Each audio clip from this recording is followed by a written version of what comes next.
संसद के बजट सत्र का 8वां दिन आज जबरदस्त बहस के आसार। सरकार पेश कर सकती है इनकम टैक्स बिल को केंद्रीय मंत्रिमंडल का भी मिल चुकी है मंजूरी। 63 साल के बाद लागू होगा देश में नया इनकम टैक्स अधिनियम। न्यू इनकम टैक्स बिल मौजूदा इनकम टैक्स अधिनियम 1961 की लेगा जगह।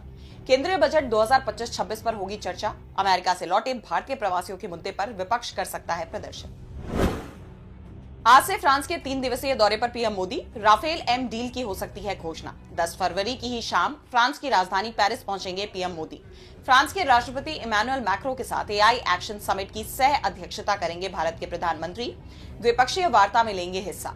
इस दौरे पर की जाएंगी रक्षा क्षेत्र, स्मॉल मॉड्यूलर रिएक्टर्स और विमान रखरखाव, मरम्मत और ओवरहॉल से जुड़ी महत्वपूर्ण घोषणाएं। आर्टिफिशियल इंटेलिजेंस पर फ्रांस भारत रोडमैप को अपनाने की योजना। आज महाकुंभ जाएंगे राष्ट्रपति द्रौपदी मुर्मू। त्रिवेणी संगम में लगाएंगी पवित्र डुबकी। अक्षयवट और बड़े हनुमान मंदिर में करेंगी दर्शन पूजन।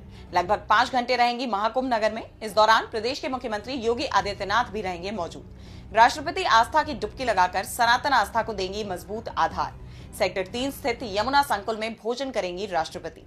इससे पहले 5 को महाकुंभ गए थे पीएम मोदी, लगाई थी आस्था की डुबकी। आज परीक्षा पे चर्चा करेंगे पीएम मोदी। आज होगा परीक्षा पे चर्चा के 8वें संस्करण का प्रसारण। पीएम मोदी के साथ कई हस्तियां रहेंगी मौजूद। इस बार परीक्षा पे चर्चा का होगा नया अंदाज। भारत मंडपम में होगा कार्यक्रम का आयोजन। कार्यक्रम का उद्देश्य परीक्षा के तनाव को कम करना, छात्रों को विभिन्न प्रतियोगिताओं में भाग लेने के लिए प्रेरित करना।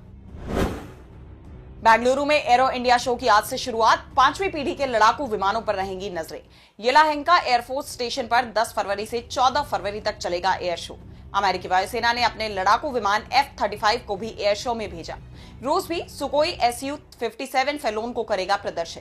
भारतीय वायुसेना के पास अभी 5वीं पीढ़ी के लड़ाकू विमान नहीं है।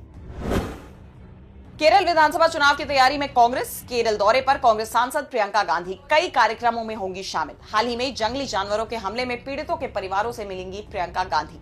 वंडूर और नीलांबुर में बूथ स्तरीय यूडीएफ नेतृत्व की बैठकों में लेंगी भाग। गठबंधन को मजबूत करने पर देंगी ध्यान। रोहिंग्या शरणार्थियों को मिले स्कूलों में एडमिशन और अस्पतालों में इलाज। याचिका पर सुप्रीम कोर्ट आज करेगा सुनवाई। कोर्ट तय करेगा रोहिंग्या शरणार्थियों को सरकारी सुविधाओं का लाभ मिलेगा या नहीं। एनजीओ की तरफ से दायर जनहित याचिका में सुप्रीम कोर्ट से केंद्र और दिल्ली सरकार को निर्देश देने की मांग। जस्टिस सूर्यकांत और जस्टिस एन कोटेश्वर सिंह की पीठ इस मामले की करेगी सुनवाई।